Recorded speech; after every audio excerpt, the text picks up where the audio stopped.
কয়েকদিন আগে আপনারা দেখেছেন পলাশ সাহা, একজন এসপি মারা গেছে, তার স্ত্রী আর মায়ের ভেতরে এই দুইজনের মন সে মানাতে পারেনি, শেষ পর্যন্ত মরেই গেল নিজের অস্ত্র নিজে দিয়ে। আমি এখান থেকে একটা জিনিস মা বোনদেরকে বলতে চাই, শাশুড়ি যারা আছেন আপনি একটু ছাড় দিতে পারেন না আপনার বৌমাকে আপনার ছেলের শান্তির জন্যে? আর বৌমা যারা আছেন আপনার মন এত ন্যারো মাইন্ডের কেন? আপনি ব্রড মাইন্ডের মন তৈরি করতে পারেন না? আপনার স্বামীর জন্য আপনার শ্বশুর শাশুড়িকে নিজের মা বাবার মতো মনে করে একটু ছাড় দেন না কেন? আজ হাজারো স্বামী আমরা এখানে যারা আছি মানসিক রোগী শুধুমাত্র পরিবারে মার বোধ ছোট মনের কারণ। আমি বেশি বললাম? এটা বাংলাদেশে আজ হাজারো স্বামী আমরা অসুস্থ হয়ে আছি মানসিক ভাবে, কিছু বলতে পারি না। তাই এই জন্য আশা করবো মা বোনেরা আপনাদের মনটা আপনারা ছোট করবেন না, বড় মনের অধিকারী হন। পৃথিবী আর কয়দিন পরেই তো আপনিও মাটির নিচে যাবেন, আমিও মাটির নিচে থাকবো। আপনার সাথে আমি ভালো ব্যবহার করি এই কারণে আপনার এই ভালো ব্যবহার দিয়ে আমার আখেরাত তৈরি হবে। কি কথা বলেন না? আমি আলেমের সাথে ভালো ব্যবহার করব এই কারণে ব্যবহার দিয়ে আমার আখেরাত তৈরি হবে।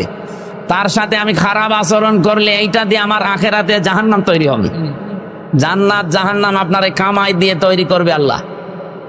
আল্লাহ আমাদেরকে এমন এমন কাজে আঞ্জাম দেওয়ার তৌফিক দিন। আমি মা বোনদের জন্য যেহেতু বলছিলাম, আশা করছি আপনারা ছাড় দেওয়ার মন মানসিকতা তৈরি করবেন। এই যে ঈদ আসতেছে, মায়ের জন্য যদি 1000 টাকা দিয়ে শাড়ি কেনে, স্ত্রীর জন্য যদি 700 টাকা 3 পিস দেয়, 3 মাস কথা বলে না। এরকম ছোট মনের বউ নেই? কার বউ এরকম? হাত তোলেন তো দেখি।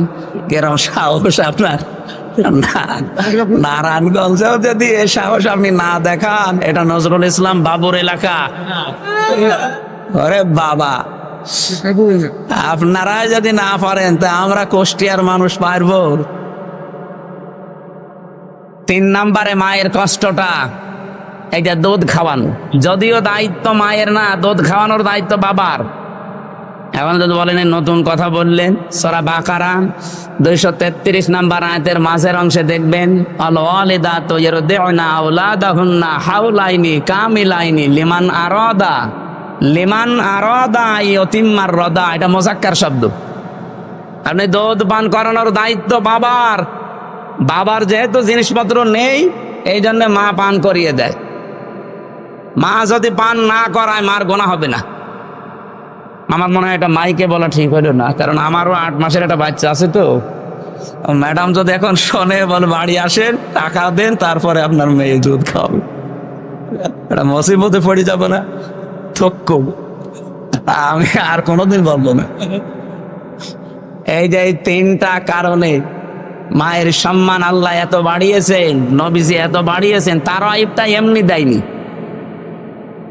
বিজ্ঞান এখন আমি নিজে কম্পিউটারে দেখেছি, বিশ্ববিদ্যালয়ে থাকাকালীন আমার যেহেতু গবেষণা এ বিষয়ের উপরে ছিল, আমি দেখেছি বাবার এই বীর্যটা যখন বের হয়, কম পক্ষে 40 কোটি মানুষ তৈরি হওয়ার ক্ষমতা রাখে 1 ফোঁটা বীর্যের ভেতরে।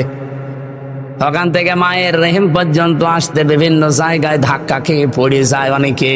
শেষ পর্যন্ত মনে করেন আমি হামজা পর্যন্ত গিয়েছি। আল্লাহ পাক বলেন 120 দিনে আমি 4টা জিনিস এই নাপাক পানি দিয়ে বানাই: চুল, রগ, হাড় আর পর্দা, রক্ত, গোশত, চর্বি আর চামড়া। মার বাবার এই 2টা নাপাক পানি দিয়ে 8টা জিনিস যখন এক হয়, আল্লাহ বলেন আমি যেহেতু রব নাম নিয়েছি। আর রবের অর্থ কি? তার বিয়াত সাইয়ে এলা কামালিহি সাইয়ান ফাসাইয়ান, নেই থেকে পূর্ণতার দিকে যিনি ধীরে ধীরে পৌঁছিয়ে দেন, তার আরবি নাম রব। আল্লাহ এই নামটা নেওয়ার কারণে দেখেন আমাদেরকে আস্তে আস্তে পৌঁছিয়ে দিয়েছেন একেবারে হামসা পর্যন্ত। সূরা নাহালের ভেতরে আছে 78 নম্বর আয়াতের মাঝের অংশে আছে এটা, ওয়াজআলা লাকুমুস সামআ ওয়াল আবসারা ওয়াল আফইদা। রব্বুল আলামিন বলেন শ্রবণ শক্তি, দর্শন শক্তি, বাক শক্তি, আরো 2টা কথা অন্য আয়াতে আছে, আকেল শক্তি আর গ্রাণ শক্তি। এই 5টা জিনিস আমি আল্লাহ আমার রব নামের কারণে বান্দাকে দেই। 8 5 13টা জিনিস যখন এক হয় তখন আল্লাহর ফেরেশতারা জিজ্ঞাসা করে এর আকৃতি বানাবো কেমন, একই ছেলে না মেয়ে হবে? ওয়াল্লাযী ইউসাউবিরুকুম ফিল আরহামি কাইফা ইয়াশা, তিনি সে আল্লাহ যিনি মায়ের রেহেমের ভেতরে তোমাদের আকৃতি তৈরি করেন। এটা বানাই কে? আকারটা বানিয়েছে আল্লাহ, বডি বানিয়েছে ফেরেশতারা। 8 5 13টা জিনিস এক হওয়ার পরে আল্লাহু আখরাজাকুম মিন বুতুনি উম্মাহাতিকুম লা তা'লামুনা শাইয়া, আস্তে করে তিনি দুনিয়ায় আমাদেরকে বের করে নিয়ে আসেন এমন সময় যে সময় আমরা কিছুই জানতাম না। ধীরে ধীরে এভাবে আমার আল্লাহ বিভিন্ন জিনিস পেটের ভেতরে এই যে খাবারের ব্যবস্থা করেছেন নাভির ভেতর দিয়ে, দুনিয়ায় আসার পরে দাঁত দিয়েছেন শক্ত খাবার খাওয়ার জন্যে। এরপরে এখন আমি এই 33 বছরের আমির হামজা। বলেন তো আমার ভেতরে আমার কি নিজের আছে? আমার মা বাবার যা আছে শুধু বিছানায় থাকার দায়িত্ব, বাকি যা করলো পোড়াটাকে। আপনি কোন কারণে মুসলমানের এই 92% দেশে বলতে গেলেন যে দেহ আমার, সিদ্ধান্ত আমার? বিশেষ করে আজ 3 দিন যা আরম্ভ হয়েছে, ওরা বলছে চেয়েছিলাম হিস্সা, হয়ে গেছি বেশ্যা। আপনারা তো আসলে বেশ্যা। আপনাকে মেয়ে মানুষ বলবে কে? আমি তো দেখলাম চেহারার দিকে তাকিয়ে, এখন যদিও জায়েজ না তারপরও দেখা লাগছে। সামনের দিকে তাকিয়ে দেখি 2 জন শুধু বাংলাদেশের, বাকিগুলো সব কলকাতার। আমার এই ছোট্ট বয়সে আমি বেশিরভাগ কাটিয়েছি কলকাতার আসামে, কারণ এই দেশে আল্লাহর ওলিরা আমারে ঢুকতে দিত না। এই জন্য আমার ওই 2 প্রদেশ সম্পর্কে খুব ভালো জানা আছে যে ওখানে কে কি করে। আপনি দেখেন মিছিলের সামনে শুধু 2টা বাংলাদেশের মেয়ে, বাকি সবগুলো কলকাতা থেকে ধার করে নিয়ে আসা। এরা ওদের ওইটা চাপিয়ে দেওয়ার জন্য একটা সূক্ষ্ম ষড়যন্ত্র চালাচ্ছে। নিজেদের যেমন সব উলট পালট, আমাদের মেয়েদেরকে ওরা এরকম কিছু করতে চায়। সম্মানিত মা বোন যারা দেশে আছেন, ওরা যেভাবে লেগেছে, আমার মনে হয় মুসলিম মহিলা যারা, তারা ওদের বিরুদ্ধে অবস্থান নেওয়া দরকার।